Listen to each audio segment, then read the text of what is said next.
Hi, my name is Morgan and I'm here to present to you your Buckley Air Force Base Ditch the Dorms class. Hopefully you're taking this 6 months in advance so you can have time to save up money, but if you're not, at least you can get some tips and tricks.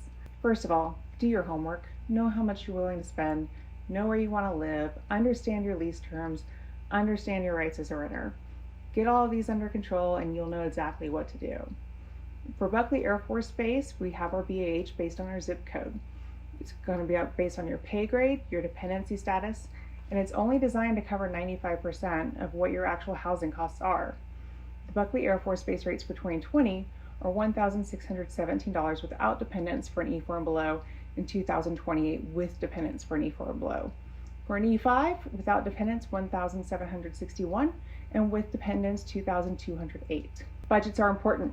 They're so important, they're mandatory for you to get before you move out of the dorms. So if you need a dorm budget, please contact us at Airmen Family Readiness Center so that we can get that done for you. Biggest things to keep in mind with your budget: you should spend less than you make. Your income should exceed your spending. It seems something that's easy, not so much in my experience. Housing costs are going to be more than your rent. So that 95% of housing costs means it needs to cover your rent, your utilities like your gas, water, sewer, electricity, all those kinds of things. So if you're sitting there very excited about your $1,600, just remember that's supposed to cover 95% of everything. Be careful about your reserve account spending. Use your money from your reserve account and not your emergency account. Your emergency account is just that, emergencies. Something happened unexpectedly. You know you're moving out of the dorm. It's not unexpected. It's not an emergency. Hopefully you have a reserve fund so that you're ready to buy things with that money. Out of that reserve account, what are you going to be paying for? You're probably going to want furniture. So the reserve account is for those once-a-time items that you don't spend every month. So that's going to be your furniture, your airplane tickets home. It's going to be concert tickets, things like that. Things that you know you're going to spend money on, but you don't do it every month so it has a line item in the budget. That's the money that you put away every single month into this reserve account, so that way when you have those things come up that you want to do, you have the money and you're not taking it out of your emergency account. For your credit report, you can get a free one from each of the credit reporting agencies at annualcreditreport.com. So those three agencies are TransUnion, Equifax, and Experian. Many of you may be using Credit Karma as a way to monitor your credit, and that's fine. But be advised that's only following your TransUnion and your Equifax credit reports. It doesn't have your Experian. Those agencies don't talk to each other. So if you have something going on in your Experian account and you've never looked at it because you're just using one source, make sure that you're using annualcreditreport.com at least to see your Experian report each year. Your landlord's going to run your credit report just to see that you do know how to pay your bills on time. If they see a lot of collections, especially from a former landlord, they're probably not going to want to wait to you. Your utility company is going to do a credit check as well, and that's going to establish how much you're going to pay for a deposit. Your credit report via annualcreditreport.com does not give you your credit score. If you would like a free copy of your credit score, please go to militarysaves.org and do the Take the Pledge. Once you sign up and put all the information that's listed on the slide, you'll be able to get a MyFICO link into your account that will enable you to have access to your credit score. Credit scores are a big mystery for a lot of people, so we're going to try and unpack that a little bit. 35% of your credit score is based upon your credit history. If you get nothing out of this section, pay your stuff on time. 30-day late payment, anywhere from 15 to 50 points off your credit score. That's a big hurt. If you can't make a payment on time, please contact your creditor and let them know, so that way they can make arrangements with you. If you can succeed with the arrangements they made, it counts as an on-time payment and won't negatively affect your score. Accurate negative information can stay on your report for up to 7 years. That means a mistake you make today can take you into 2027. You'll begin to recuperate the points as time passes, and those first 2 years are going to be hit the hardest. 30% of your credit score is going to come out of the amounts owed on your different lines of credit. The magic number for this is 30%, just like the ratio. So that means if you have a credit card with a $1,000 credit limit, they don't want you having any more than $300 on that card. That's the max. The ideal ratio, 7%. Meaning if you've got a credit card with a $1,000 credit limit, $70 is where you want to be at. Now, I've done this for 10 years for military personnel, helping them with their finances. And I can tell you that's not typically where they're at. So if you could get it there, that's great. You don't have to carry a balance every month in order to build your credit history. That's a myth. You need to use your card, yes, but you need to pay it in full at the end of the month. If you pay it in full at the end of the month, that means you don't pay anything for your interest. The next section is your length of credit history. What that means is how long have you had credit and how frequently are you getting new credit. So there's the overall credit history. Let's say I was 18 when I got a credit card and I'm 22 today. We'll say, well, I'm 22 today. That's 4 years of credit history behind me. But let's say I took out my credit card when I was 18 and today at 22 I went and got a car loan. Well, now my average length is going to be 2 years. That's going to lower my score. So make sure that it's worth turning in those points for the product you're getting if you're going to lower your score for it. Getting an apartment? Worth it. Getting an department store card? Probably not. Another issue is every time you give permission to have your credit report and score pulled for the purposes of giving you credit or giving you a product even, like a cell phone, that's going to cost you points off your score. So please be very cautious when you're standing in line at your favorite department store and they offer you 5% off or 10% off to open this line of credit. That's hurting you not only in the average line of credit, but in the inquiry section as well. So inquiries are going to be either hard, you are asking somebody to give you money or give you a product, and they are looking to make sure that you are worthy of that. That's a hard inquiry. There are also soft inquiries. Soft inquiry is going to be when the business asks the credit reporting agency how well you're doing and you're not asking for anything. So all those pre-approved offers that you get in the mail, those are soft inquiries. They don't hurt your score in any way. It's just them checking up on what you're at credit score wise, because maybe they want to offer you more products or more credit line. The last one is going to be types of credit. So they like loans, and there's only 3 loans they like. Auto, home, student. Those have long repayment periods and typically have a pretty solid amount due each month. If you've got a student loan, you're very well aware of that. The other one they like to see is the credit card. They actually prefer seeing a credit card more because that's what we call a revolving account, meaning that it's going to change the balance every month depending on what you do with that card. That card is entirely dependent on what you choose to do. That card shows what you like to do. The balance is totally dependent on your choices. If you show that you can't manage that, they have concerns. If you don't use it at all, they have concerns because they're thinking, oh, you don't know how to manage your money, that's why you're not using it.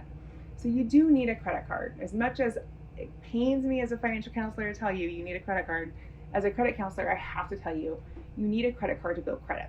So you're in Denver Metro, yay! Where do you want to live? Some people want to live in downtown.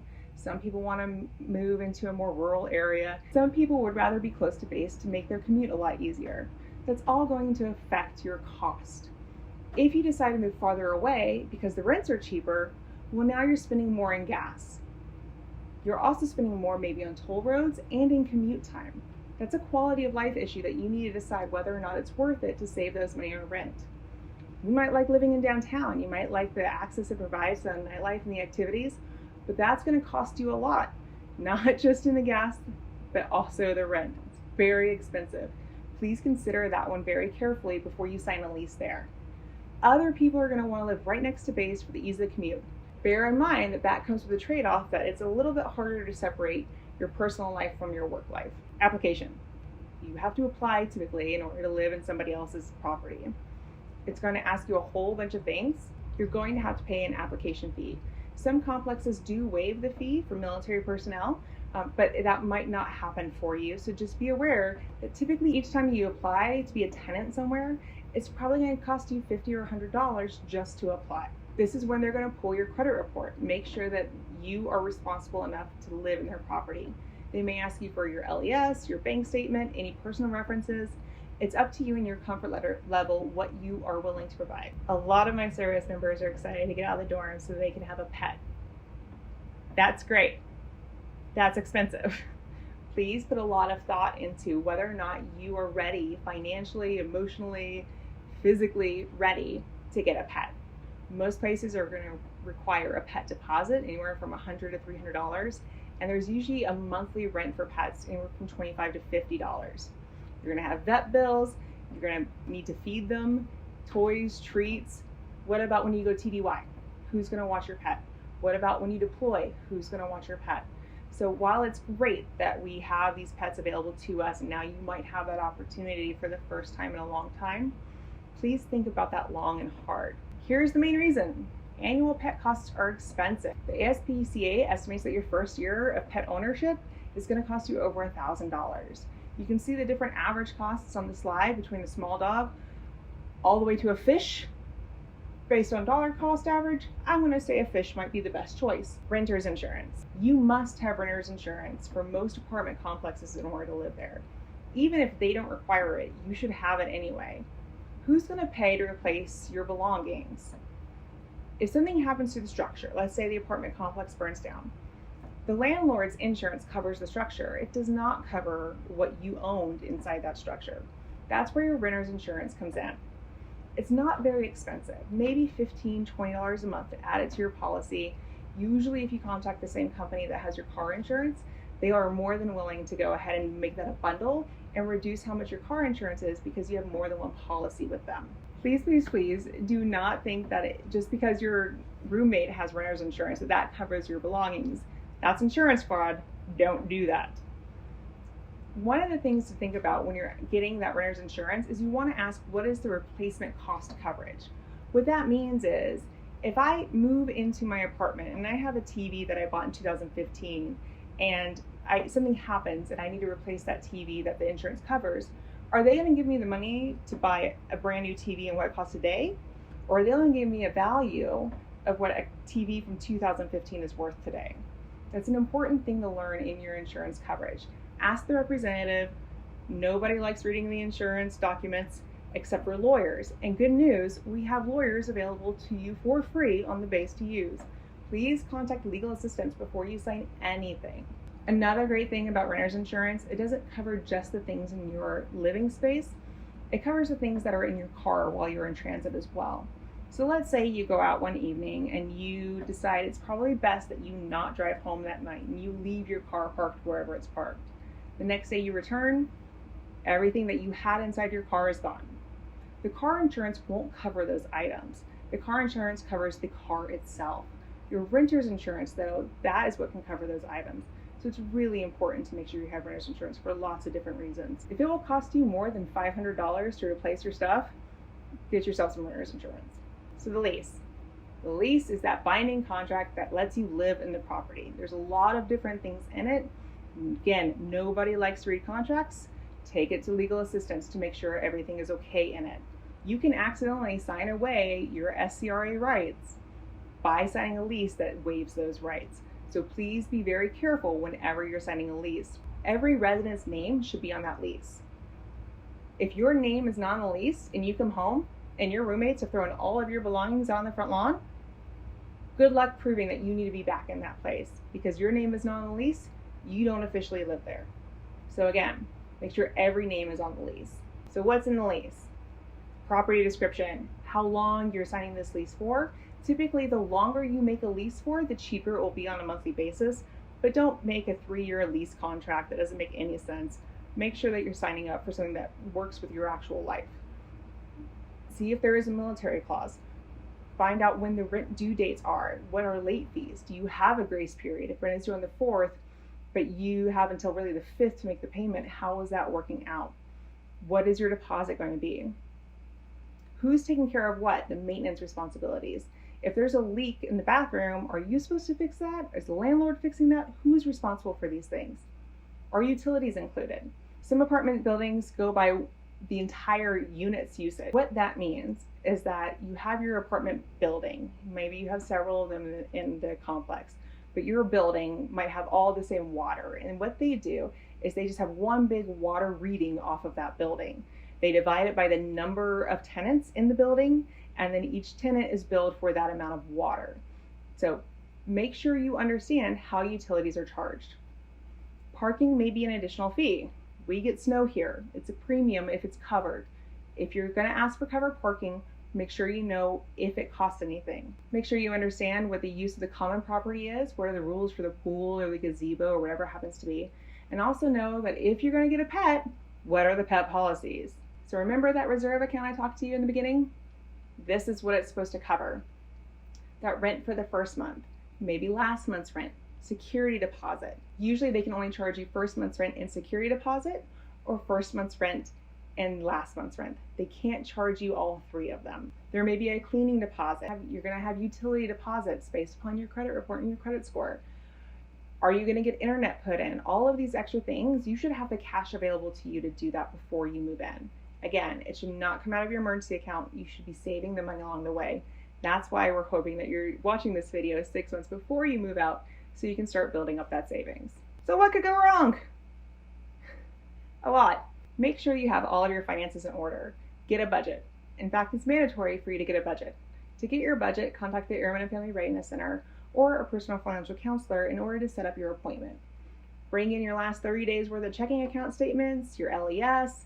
We will sit down and you tell us how you would like to spend your money and make it work for you. It is not our job to tell you when and how to spend your money. You're not going to listen to us anyway.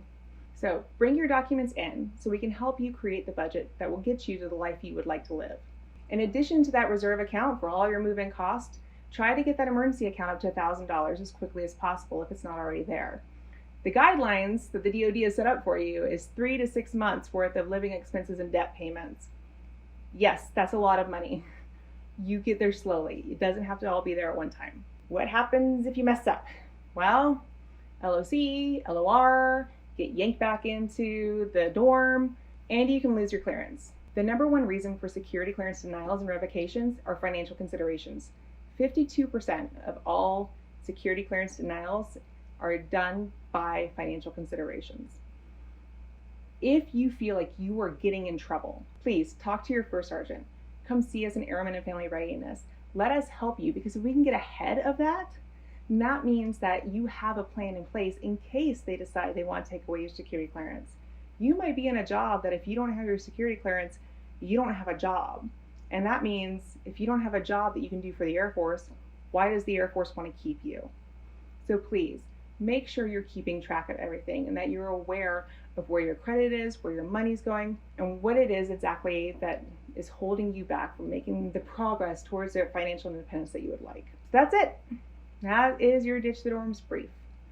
Hopefully it was helpful.